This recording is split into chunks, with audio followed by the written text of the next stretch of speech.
Secara syar'i, azan adalah pemberitahuan masuknya waktu solat dengan lafaz-lafaz yang khusus. Sebagaimana disebutkan dalam kitab Al-Mughni, juz 2, halaman 53. Kitab As-Salah, bab azan, yang dinukil dari Taisirul Alam, halaman 78. Sedangkan Ibnul Mulaqin rahimahullah berkata, para ulama menyebutkan 4 hikmah azan. Pertama, menampakkan syariat Islam. Kedua, menegakkan kalimat tauhid. Yang ketiga, pemberitahuan masuknya waktu salat. Kemudian yang keempat, seruan untuk melakukan salat secara berjamaah. Tawdihul Ahkam, juz 1, halaman 513. Ketahuilah, banyak riwayat yang disebutkan dalam hadis Nabi SAW akan keutamaan bagi orang-orang yang azan dan orang-orang yang menyuruhkan azan. Sebagaimana disebutkan dalam hadis riwayat Imam Al-Bukhari dan Imam Muslim, "Idza nuda lis-salati adbara asy-syaitan wa lahu duratun hatta la yasma' at-ta'dzinah fa idza qada an-nidaa aqbala hatta idza sawwaba bis-salati adbara." Apabila diserukan azan untuk salat, syaitan akan pergi dalam keadaan ia terkentut-kentut hingga ia tidak mendengar lagi azan. Dan apabila muazzin selesai dari azannya, maka ia pun datang kembali. Dan ketika diserukan iqamat, maka ia pun lari kembali terbirit-birit. Sedangkan dalam riwayat yang lain disebutkan, al-muadzinuna atwalun nasi a'naqan yaumal qiyamati. Para muazzin adalah orang yang paling panjang lehernya pada hari kiamat. Hadis riwayat Imam Muslim.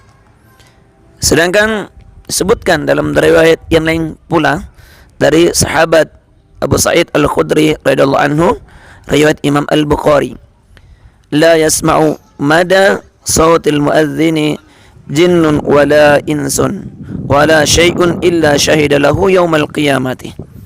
Tidaklah jin dan manusia serta tidak ada sesuatu pun yang mendengar suara lantunan azan dari seorang muazzin, melainkan akan menjadi saksi baginya, saksi kebaikan atas dirinya bagi muazzin pada hari kiamat. Dan juga Nabi SAW pernah mendoakan bagi para muazzin, yukfaru lil muazzini muntaha adhanihi wa yastaghfiru lahu kullu ratabin wa yabisin sami'ahu. Diampuni bagi muazzin pada akhir azannya, dan setiap yang basah ataupun yang kering yang mendengar azannya akan memintakan ampun untuknya. Hadis riwayat Imam Ahmad, dan Syekh Ahmad Syakir berkata bahwa sanad hadis ini sahih.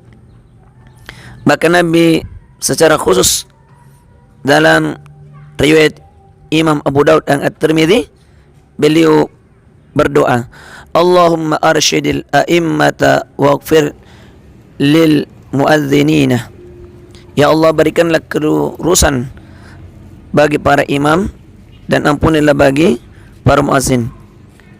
Dari beberapa hadis yang kita sebutkan menunjukkan bahwa inti daripada azan adalah untuk memperdengarkan kepada manusia agar datang.